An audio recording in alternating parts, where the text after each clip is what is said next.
안녕하세요. 최강 임선생입니다. 오늘은 롤스의 시민 불복종을 통해서 틈새 공부를 하려고 합니다. 요 9월 모의 평가에서 시민 불복종 문제가 오답률이 가장 높기 때문에 선생님이 그거에 대비해서 만들었습니다. 모두 다 화이팅 하시고요. 자, 남은 기간에 틀리는 문제를 집중적으로 그 다음에 아는 것을 다시 한번 점검하는 그런 시간이 될 수 있도록 모두 다 노력해야 됩니다. 됐나요? 자, 시작해 볼게요. 자, 로스의 시민불복주입니다. 여러분이 다 알고 있죠? 질서정연한 사회에서만 가능합니다. 그치? 독재국가에선 되지 않습니다. 자, 다수의 정의관을 근거로 합니다. 다수의 정의관과 정의의 원칙, 자유, 평등의 원칙, 기회 균등의 원칙을 통해서 됩니다. 차등의 원칙은 절대 되지 않습니다. 법에 대한 충실성을 굉장히 높습니다. 웬만하면 법을 지키는 겁니다. 그쵸? 잡혀가면 그냥 처벌받는 겁니다. 그래서 최후의 수단을 인정하고 법에 대한 충실성 한계 내에서 법에 대한 불복종을 하는 겁니다. 심각하게 위반했을 때만 어떡합니까? 불복종하는 겁니다. 다수의 정의관을 근거로 해서요.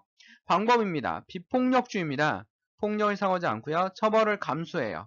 법을 웬만하면 지키는 거죠. 성공 가능성이 있어야 됩니다. 그리고 투명해야 돼요. 공개성이 있어서 모두 다 아는 사실입니다. 라는 걸 여러분이 모두 알고 있습니다. 그렇다면 이번에 문제를 보면서 우리가 뭐가 문제였는지 하나하나씩 좀 살펴보도록 할게요. 자, 롤스의 시민불복종은 흔히 법이나 정부의 정책의 변형을 가져오는 게 목적입니다. 그렇죠? 정부를 뒤집어 엎는 게 아닙니다. 혁명이 아니라는 거예요. 공공적이고 비폭력적이며 공공적이고 비폭력점이 양심적이긴 하지만 양심을 근거로 하기도 합니다. 근데 양심이 근거가는 아니에요. 양심의 근거로 한 다수의 정의관입니다. 항상 반하는 정책이다. 법에 반대하는 정책이죠. 그 법 바꿔줘 라고 얘기하는 겁니다. 그 법은 안 돼. 그거는 불법이야. 헌법에 어긋나 라고 얘기하는 거죠.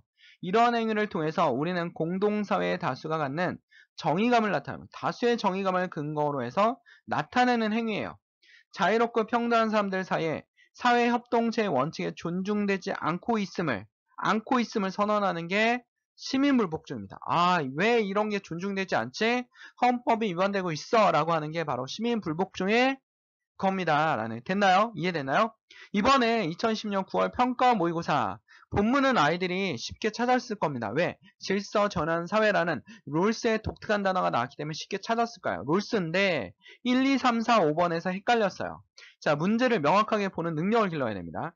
시민 불복종은 다수의 이익을 증진할 목적, 다수의 정의감이 아니라 다수의 이익을 증진할 목적인데 롤스의 입장에서 개인이나 집단의 이익은 시민 불복종의 근거가 될 수 없습니다. 그러니까 이거는 답이 될 수가 없는 거죠. 이익을 위해서 하는 게 아닙니다. 또는 시민불복종은 개인이나 집단의 이익만을 위해서는 행해질 수 없습니다. 그쵸? 자, 요 단어를 근거로 해서 그러면 다른 거와는 괜찮나요? 라고 한다면 자, 롤스의 시민불복종은 무조건 근거가 뭡니까? 다수의 정의관입니다. 양심에 기초로 한 다수의 정의관인데 시민불복종과 양립이 가능한가? 라는 겁니다. 이거는 뭐냐면 이익이 집단의 이익이나 개인의 이익이 시민불복종과 같이 양립할 수 있는가? 라고 한다면 이거는 맞는 얘기가 되는 겁니다.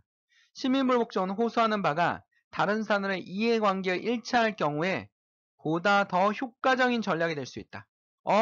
쟤네들이 말하는 자신의 이익과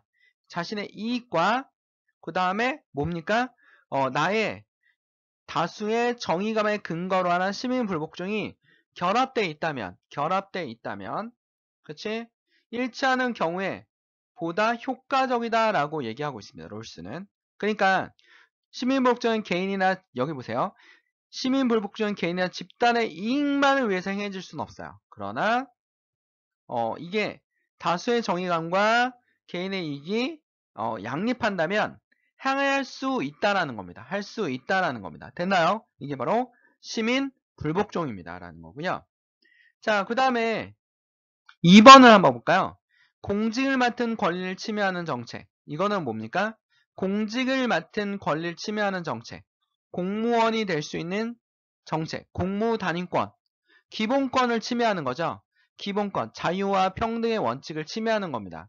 불복종 대상이 된다? 그러면 맞는 거죠. 됐나요?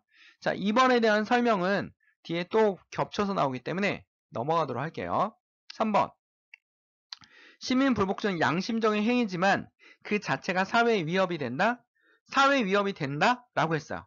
자, 근데 모의고사에서 2018년 수능 모의고사 제시문에 보면 정당한 시민 불복종이 시민 화합을 해치는 것으로 보이면 시민 화합을 해치는 거 위협이 된다. 위협까지는 아니지만 화합을 해치고 있어요. 그 책임은 불복종하는 자들이 아니라 누구한테 있습니까?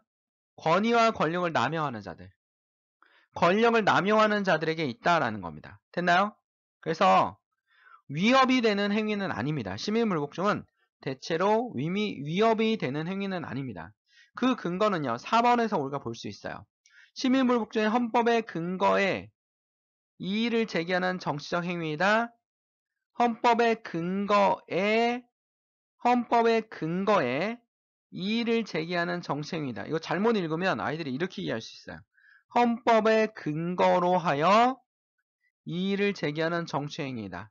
이러면 맞죠? 근데 헌법의 근거에 이의를 제기한다. 이거에 대한 이의를 제기한다는 뜻이잖아. 헌법의 근거에 이의를 제기한다. 헌법의 근거가 잘못됐어 라고 이의를 제기한다라는 거야. 이해됐죠? 그러니까 이거를 노린 거야. 교수님들이, 출제자들이 이 용어를 그냥 대충 읽어 넘어가면서 오답을 낼 것이다 라는 함정을 판 거죠. 그래서 난이도를 높인 겁니다. 헌법의 근거에 이의를 제기하는 정치적 행위다가 아니라 시민불복종 오로지 정의관에 입각하고 있다. 사람들이 상호간에 따르도록 요구할 수 있는 정의의 원칙들에 대한 공동의식에 입각하고 있다. 헌법의 근저에 깔려있는 것은 자유롭고 동등한 인간들 사이에 사회적 협동의 기본 조항인 정의의 원칙들이다. 헌법을 근거로 하고 있는 거죠. 헌법에 깔려 있다라는 거야. 헌법에 깔려 있는 자유롭고 평등한 원칙을 기본으로 하고 있다. 민주사회의 특정리는 공공적인 정의관으로부터 생겨나는 것으로 규정된다. 롤스의 정의관에 나와 있는 얘기입니다. 그래서 헌법의 근거에 이의를 제기하는 게 아니라 헌법의 근거로 하여 이의를 제기하는 정치적 행위다라고 하는 게 맞는 거죠. 됐나요? 시민불복종이 헌법과 사회제도의 일반을 규제하는 정의 원칙에 의해 정당화된다고 주장한다라고 대성 프리미엄에도 나와 있어요. 됐나요? 그러면 헌법과 사회제도를 근거로 해서 정당화된다라는 거죠. 이해됐습니까? 그래서 용어에서 헷갈리지 않게 이렇게 꼼꼼한 복습이 필요하기 때문에 선생님이 복습을 만들어줬습니다. 됐나요? 자, 5번 볼까요? 원초적 입장의 당사자들은 어떠한 부정의에도 정할 것을 합의한다. 원초적 입장의 당사자들은 원초적 입장의 당사자는 누굽니까?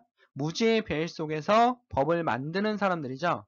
어떠한 부정의에도 정할 걸 정의 합의한다? 맞을까요? 아닙니다. 왜냐하면 시민불복종 정의의 제1원칙인 평등한 자유 원칙에 심한 위반, 심각하게 위반했을 때, 자유와 평등의 원칙을 심각하게 위반했을 때, 그쵸?